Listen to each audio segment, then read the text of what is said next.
حنیفہ رحمۃ اللہ علیہ سے امام محمد رحمۃ اللہ علیہ کے والد نے پوچھا حضرت آپ کی شرط تو بتا دیں. کیا پوچھا؟ اے بابا باتیں کرنے جاؤ تو دیوار کے باہر چل جانا. کیا پوچھا بولو؟ آپ کی شرط کیا ہے جو آپ میرے بچے کا داخلہ لے لیں گے, ایڈمیشن لیں گے؟ تو حضرت امام ابو حنیفہ رحمۃ اللہ علیہ نے کہا میرے مدرسے کی شرط یہ ہے کہ پہلے بچہ حافظ قرآن ہونا. کیا ہوگا؟ حافظ قرآن ہونا. تو ہمارے جیسا ہو تو سچی بتاؤ, اس کے دماغ کی چنگاریاں کھا جاتے. ارے حافظ بنانے کو تو لایا, ہم تم بولے پہلے سے حافظ ہونا. وہ بالکل چپکے ہیں, جا رہے ہیں, بیٹا بھی جا رہا, باپ بھی جا رہے ہیں. اب سنو, دوسرا ہفتہ گزرا, امام محمد رحمۃ اللہ علیہ نے اپنے والد کو چھوڑ دیا, ان کو نہیں دیا. خود آئے حضرت امام ابو حنیفہ رحمۃ اللہ علیہ کے پاس اور یوں کہا حضرت میرا داخلہ لے لیجئے. تو حضرت امام ابو حنیفہ رحمۃ اللہ علیہ نے تھوڑا بلند آواز سے بولے. پچھلے وقت بتایا نا تم کہ ہمارے یہاں جو حافظ قرآن ہوتا ہے اس کا داخلہ ہوتا ہے, اس کا ایڈمیشن ہوتا ہے. امام محمد رحمۃ اللہ علیہ نے کہا اللہ کے فضل سے گزشتہ ہفتے آپ نے لوٹایا تھا, اس ہفتے واپس نہیں جاؤں گا, ایک ہفتے میں حافظ قرآن ہو چکا. ایک ہفتے ایسے ایسے اشخاص گزرے ہیں کہ جنہوں نے اس قرآن پاک کو جس انداز سے چاہا اور جتنے دنوں میں چاہا, اللہ نے فکر کی بنیاد پر قرآن پاک کا یاد کرنا اتنا ہی اس کے لیے آسان کر. کوئی اگر ایک ہفتے والا ہے ایک ہفتہ, کوئی اگر ایک مہینے کا سوچتا ہے ایک مہینہ. حضرت مولانا قاسم ناموزی رحمۃ اللہ علیہ, سارے علماء کرام دعا کرو دوستو, یہ مجلس ختم قرآن کی ہے. اللہ تعالیٰ شانہ اس کی برکت سے ہماری اپنی سب کی جائز تمناؤں کو پورا فرمائے. آپ حضرات نے کوئی دعا نہیں کیا ہوگا جب صحابہ ماننا جا رہا تھا. ہاں کوئی وہ ادھر سے ٹی وی, یہ ادھر کیا ہے بھیا, یہ کیا ملے گا اس سے؟ کاش کہ اس وقت میں اگر ایک دعا کر لیتا, اے اللہ مجھے مستجاب الدعوات بنا دے.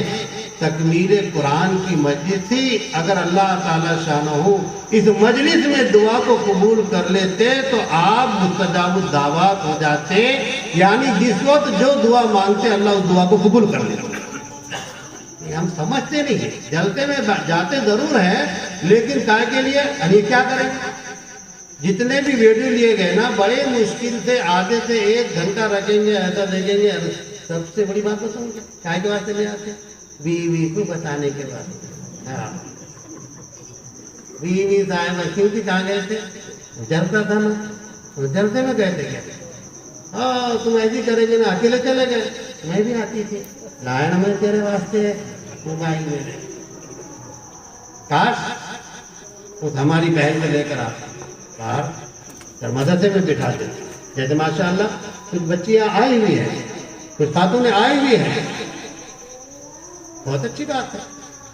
لیکن ہمارا اپنا مزاج یہ ہے کہ صاحب نہیں میں اس کو محفوظ کر لا لوں گا. وہ محفوظ کرنے کے اندر نہ تو مولوی صاحب کی بات سنتا, نہ بچوں کی تقریر سنتا, اور نہ ہی تو کچھ دعا کرتا. حالانکہ کتنی دعا کی بڑی مجلس ہے, کتنی بڑی مجلس ہے, اس سے بڑھ کر مجلس بھلا مل سکتی ہے. ہماری اپنی انہی بے ادبیوں کی اور نحوست کی بنیاد پر میں بولنے میں جھجکتا نہیں. دوستو اللہ معاف فرمائے, لاک ڈاؤن نے کمر توڑ دیا تھا, مسجدوں کو ختم کر دیا. جاؤ, جب تم کو ضرورت نہیں تم لا قدری کرو گے. ہمارا علم اور ہمارا قرآن, ہمارا کلام بڑا قدر والا ہے, عظمتوں والا ہے, ہم بھی تم کو نہیں دیں. اللہ ہماری ان غلطیوں کو اللہ معاف فرمائے.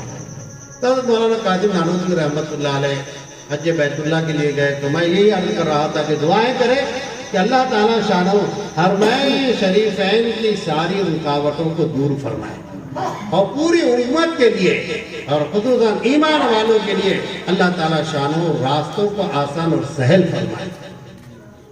دوستو آنکھیں ترس رہی ہیں, حرمین شریفین کی زیارت کے لیے لوگ جا رہے ہیں، کوئی داد لگ گئی، ایک کے علاوہ دوسری مرتبہ نہیں جا سکتے. کتنی سختیاں ہیں، کیسی پریشانی ہے، یہ ہمارے اپنے گناہوں کی نوسط ہے. یہ اللہ ہی معاف کرے. تو حج بیت اللہ کے لیے گئے، وہ سارے علماء کرام، سارے کے سارے علماء کرام بڑے پریشان ہوئے. حضرت مولانا قاسم نانوتوی رحمۃ اللہ علیہ نے علماء سے مشورہ کیا، بھیا تراویح کون پڑھائے گا؟ وہ سب گھبرا گئے. اور جتنے اتفاق کی بات، جتنے علماء تھے ان میں کا ایک بھی حافظ نہیں تھا. سارے علماء عالم تھے لیکن حافظ نہیں تھے. تو حضرت مولانا قاسم نانوتوی رحمۃ اللہ علیہ حافظ قرآن نہیں تھے. حضرت نے فرمایا تراویح میں پڑھا. لوگ پریشان ہوتے ہیں، حضرت حافظ ہیں تراویح پڑھائیں گے بول رہے، کیا کرتے ہیں؟ سوانے کو اٹھا کر دیکھو حضرت کی تو پتہ چلتا ہے کہ آپ دن میں ایک پارہ یاد کرتے تھے اور رات میں تراویح میں اس کو سنا دیا کرتے. 30 دن میں 30 قرآن ختم. ایک مولوی صاحب ایسے جلسے میں آ کر بیٹھ گئے، ہشام کلبی بڑے بزرگ ہیں اللہ والے، بڑے جید عالم، علماء کی مجلس میں بیٹھ گئے. تو علماء کی عادت ہے یہ جلدی کس کی تعریف کرتے ہیں، نہیں کھانا بہت مشکل سے کرتے، دوسرا چاہے مجید شعلہ ہو یہ وہ کر رہے ہیں، یہ بہت مشکل سے کرتے ہیں.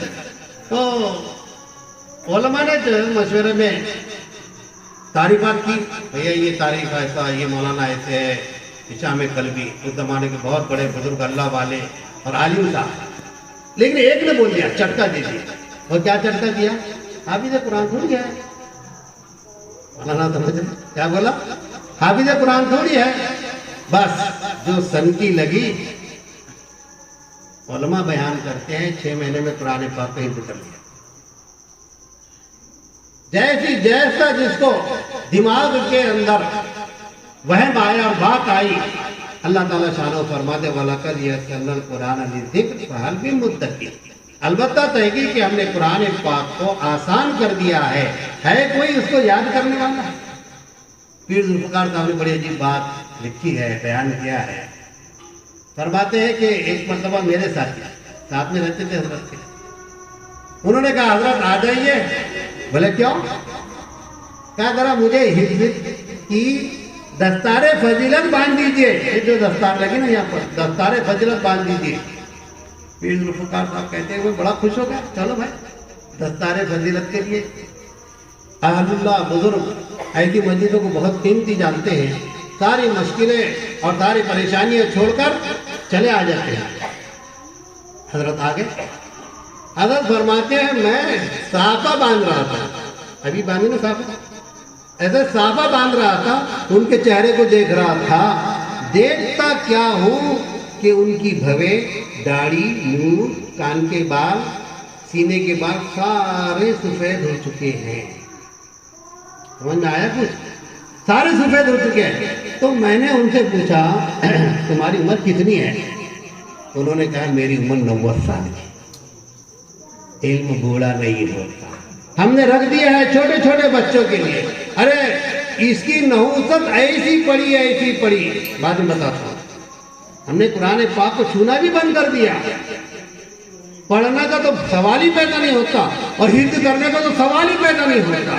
حال یہ کہ احادیث مبارک میں آتا ہے اگر کوئی بندہ حفظ قرآن کرتا کرتا مرے گا، ایک سورت بھی کیوں نہ اس نے حفظ کر لی ہو اور نہ کیا ہو، تب بھی اللہ تعالیٰ شانو کل قیامت کے دن اس کو حافظ قرآن ہوگا. تو یہ ہم جو بڑی بڑی عمر والے ہیں کوشش بھی نہیں کر سکتے کیا؟ تہیہ کر لو اس مجلس سے کہ انشاءاللہ کل ہی سے ہم قرآن پاک کی ایک ایک آیت، ایک ایک دو حرف یاد کرنے کی کوششیں کریں گے انشاءاللہ. ضرور ہے کہ انشاءاللہ حافظ قرآن اٹھائے گا. اب جب حافظ قرآن اٹھ گیا، سچ بتلاؤ یہ بچوں کو تو محنت کرنی پڑی، 3 مہینے 6 مہینے سال 2 سال جتنا بھی ہو. تو جو ان کے لیے اعزاز ہوگا وہی اعزاز ہمارے لیے بھی ہے. اللہ تعالیٰ شانوں کا علم عمر نہیں دیکھتا، اس کی عمر کتنی ہے، طلب دیکھتا ہے، طلب دیکھتا ہے. جیسی اس کی طلب ہو، جیسی اس کی طلب ہو، ویسے اللہ تعالیٰ شانوں علم عطا کرتا ہے. میرے دوستو، یہ خوش قسمتی ہے میری آپ کی سب کی کہ اللہ نے مجھے اور آپ کو اس ادارے سے وابستہ کیا. طے کر لو مر جائیں گے لیکن اس ادارے کی نسبت کو نہیں چھوڑیں گے انشاءاللہ. کوششیں کریں گے دامے درامے سخنے. جس لائن سے ہماری کوشش کی ضرورت پڑے گی ادارے کو، یہ اللہ کے کلام کو حفظ کرنے والے بچوں کا مجمع ہے اور یہاں اللہ کے کلام کو پڑھا جاتا ہے. اللہ کی جانب سے رحمتیں اترتی ہے. ایسا کلام یہ کلام ہے کہ جس کو اللہ نے فرشتوں کو محروم کر دیا. جانتے بھی ہو سوائے جبرائیل علیہ السلام کے اور کوئی فرشتہ چاہے جتنا بڑا ہو قرآن پاک کو پڑھ نہیں سکتا. اسی لیے سننے کے لیے آتے ہیں. جہاں ایسی مجلسیں لگتی ہیں سننے کے لیے آ جاتے ہیں. اب گھروں میں قرآن پاک پڑھا جاتا ہے تو گھروں میں قرآن پاک سننے کے لیے رحمت کے فرشتے آ جاتے ہیں. اب ہمارے یہاں گھر میں سے قرآن پاک نکل گیا، پتہ ہی نہیں چلتا. گائے بگائے وقتاً فوقتاً مدرسے کے مولوی صاحب سے تعلق قائم کر لیا. حضرت قرآن خوانی کی اپنے گھر میں قرآن خوانی کرا لیا بچوں سے. آمنا صدقنا فبیہا. قرآن کا حق ہے کہ آپ اس کو سال میں کم سے کم 2 مرتبہ ختم کریں، پڑھے. اور اٹکتے اٹکتے پڑھو گے تو یاد رکھو اللہ تعالیٰ شانوں کو اٹکتے ہوئے پڑھنا ادبر یعنی زبانی پڑھنے سے افضل ہے اللہ کے نزدیک. اور اس پڑھنے والے تو اللہ میں کیا کرتے ہیں معلوم ہے؟ بندہ جب پڑھتا ہے تو اللہ تعالیٰ شانہ اس کے منہ میں خوشبو پیدا کر دیتے ہیں. معلوم ہے ایک بہت بڑے بزرگ اللہ والے گزرے، 2-3 باتیں بولا تھا میں نے، اب وہ ختم کر رہا ہوں. ایک بزرگ گزرے بہت بڑے اللہ والے امام عاصم رحمۃ اللہ علیہ، مدینے کے پاک کے اندر مسجد نبوی کے امام، کئی سال تک امامت کیا. آپ کے منہ سے خوشبو مہکتی تھی. تو شاگرد جو رہتے نا وہ بڑے ضدی بھی رہتے ہیں اور ہوشیار بھی بہت رہتے ہیں. پیچھے لگ گئے، حضرت تمہارے منہ میں کائے کی خوشبو آتی؟ کیونکہ وہ گھوٹا تو وہ زمانے میں تھا نہیں، ایسے بھی نہیں جانتے تھے. پہلی بات تو میں آگے گھوٹے کی بات تو آپ سے ادباً درخواست کروں گا کہ اللہ کے واسطے اپنے بچوں کو گھوٹے کھانے سے منع کرو. اتنی پونجی کے اندر بچوں کو دودھ پلاؤ، بادام کھلاؤ، ان کی صحت بناؤ، ان کا ذہن بناؤ، ذہن ان کا چلے گا. میں کیا بتاؤں، چٹھیاں اتنے آتے حضرت ذہن نہیں چل رہا. ذہن چلے گا کہاں سے؟ اتنا بڑا منہ میں گھوٹا پڑا ہوا. سچی بتاؤ، ہاتھ میں موبائل لگا ہوا، کیا ذہن چلے گا؟ اور پھر گانا تو ہے مجید شعلہ کیا گائیں گے ہمارے سامنے، ایسا گانا. تو قرآن کیا کہہ رہا ہے؟ او ذہن کے کمزوروں، جن کے ذہن کمزور ہے سنو. کیا سنا رہے ہیں؟ اگر کوئی شخص علم نشرہ کا سورہ، کیا کا سورہ؟ علم نشرہ کا سورہ ایک بار پڑھے گا، اپنے سینے پر دم کرے گا، اللہ اس کے ذہن کو اتنا کھولے گا کہ جو یاد کرے گا وہ کو یاد ہو جائے گا. چھوٹے بچوں کا وعدہ کیا تھا نا، ہوگا پورا کرتا ہوں. اب بڑے بولے ہمارا کیا دیتا نا تمہارے کو، تھوڑا ٹھہر گئے. تو امام عاصم رحمۃ اللہ علیہ کی بات بتاتا ہوں، بڑوں کو بھی ملتا ہے. امام عاصم رحمۃ اللہ علیہ کے منہ سے خوشبو آ رہی ہے تو بچے نے پوچھ لیا، حضرت تمہارے منہ سے خوشبو کیوں آ رہی ہے؟ جان دو نا، ارے جاؤ پڑھو تمہارا کام. نہیں بتانا تو پڑے گا. اب لگ گئے پیچھے لگے. پھر یہ شاگرد جو ہوتے نا مدرسے کے طالب علم شاگرد تو بہت ہی زیادہ، یہ کالج والے سمجھتے ہیں کہ ہم ہی زیادہ آگے کی چیزیں کچھ بھی نہیں ہے، پاسنگ بھی نہیں آتی ان کے. جن کو تجربہ ہوا ان کو تجربہ ہوا، میرے کو بہت تجربہ ہوگا ان سے ماشاء اللہ. خدمت گزاری میں ایسے لگے، وضو کرنے کے لیے آئے، استاد صاحب وضو کر رہے ہیں، ان کا پیر بھی دھلا رہے. حضرت بول دو نا، کیوں آگے کچھ. کبھی جو ہے ٹاول چہرہ صاف کرنے کے لیے دے رہے، حضرت بول دو نا. اب وہ حضرت بھی پریشان ہو گئے، کیا پریشانی لگایا اس نے، یہ تو میرا راستہ. میرے دوستوں کیا راز ہے اللہ. پہلے تو میں دعا کر دیتا ہوں کہ اللہ مجھے بھی اور آپ کو بھی سب کو بھی سرکار کا دیدار نصیب فرمائے. فرمایا بچوں میں کیا بولوں, آنکھوں میں آنسو بہ رہے تھے اور یوں کہہ رہے تھے بچوں میں کیا بولوں, میں قرآن پاک پڑھتے رہتا ہوں.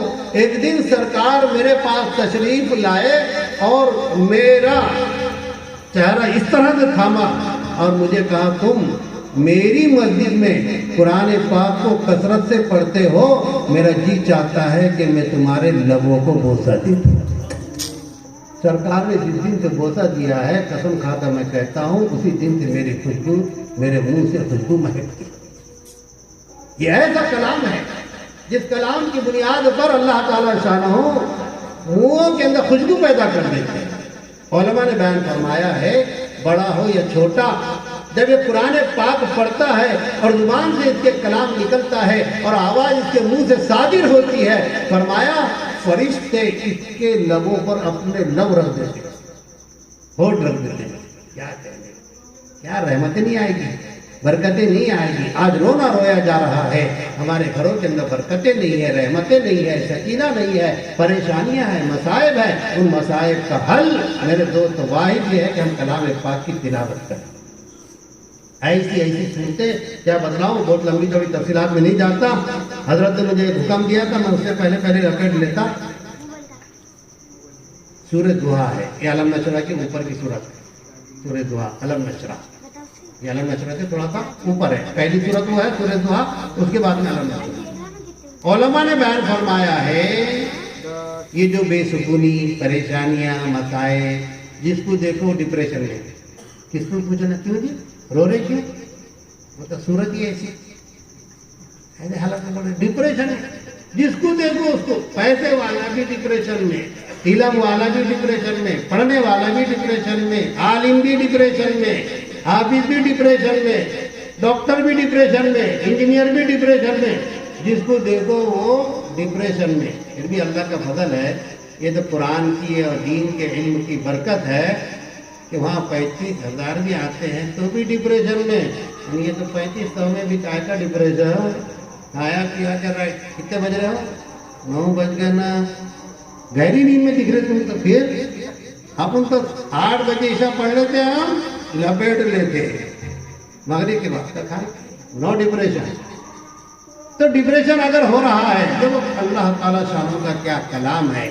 اللہ کو اس بات کا علم تھا کیونکہ نبی پاک آدم کا معجزہ ہے. ایک زمانہ ایسا آئے گا کہ ڈپریشن کی بیماری چلے گی, اور بیماری کا علاج میری امت کے پاس میں کیا ہوگا, گولیاں کھلا کر ڈاکٹر سنائیں گے کہ ہم تم کو بہترین ٹیبلٹ دیتے ہیں, لو 9 دن تک. اب بڑے سن لو, 9 دن تک سورہ ضحیٰ کو روزانہ 100 مرتبہ پڑھو, اللہ یہ ڈپریشن کی بیماری کو ختم کر دے. اور اتنے کو بس نہیں کیا بلکہ فضائل کے اندر بیان کیا گیا ہے اللہ ہر مشکل سے مشکل کام کو حل کر دے گا. ڈپریشن میں 2 چیزوں کی وجہ سے آتا ہے آدمی. کائے کی وجہ سے آتا ہے تو گھریلو حالات کی وجہ سے, یعنی روزی روٹی کا انتظام برابر نہیں ہوتا, اور دوسرے حالات کی وجہ سے جو حالات اس کے اوپر میں چلتے رہتے ہیں, اچھل کود ہوتے رہتے ہیں. ابھی آدمی رات بھر سوچتے رہتا ہے, مسائل میں چلتے رہتا ہے. اب کبھی مولانا وسیم صاحب کے پاس بھاگو تو کبھی مولانا جبار کے پاس بھاگو تو کبھی ادھر بھاگو تو کبھی ادھر بھاگو. حالانکہ گھر میں علاج ہے نہیں, گھر میں علاج ہے. اسی لیے یہ علاج بتلا رہا ہوں آپ کو, بہت دعا پڑھو. یہ مطلب نہیں میرے کہنے کا کہ آپ ان کے پاس نہ جاؤ, ان کے پاس تو جاؤ, بار بار جاؤ, صرف اس طرح کے مطلب سے مت آؤ بلکہ ان کے ادب احترام کے ساتھ آؤ. اگر تم ادب احترام کے ساتھ آؤ گے, سنو یہ تو وہ اشخاص ہے, یہ تو وہ طلبہ ہے کہ جو مہمان رسول ہیں, اور یہ وہ اشخاص ہیں کہ اگر آپ ان سے مسافہ کرو تو ایسا ہے جیسا کہ تم نے سرکار سے مسافہ کیا. معمولی سمجھ رہے کہ نہیں, کوئی عالم دین ہے. بچے نے بتایا تھا نا وارث انبیاء, آپ نے تو شاید پروگرام کا ایسے ہی سنا ہوگا. وہ میں پورے جہاں بھی پروگراموں میں جاتا ہوں تو پورے پروگرام سنتا ہوں, اور جو اپنے مطلب کی بات ہے وہ نہیں لیتا ہوں, مطلب ہی آتی ہوں. یہ ورثہ کی بات. اللہ تعالیٰ شانہ نے علم کا امتیازی شان بتلایا. اللہ کے ڈرنے والے اگر کوئی ہے تو یہ علماء ہے.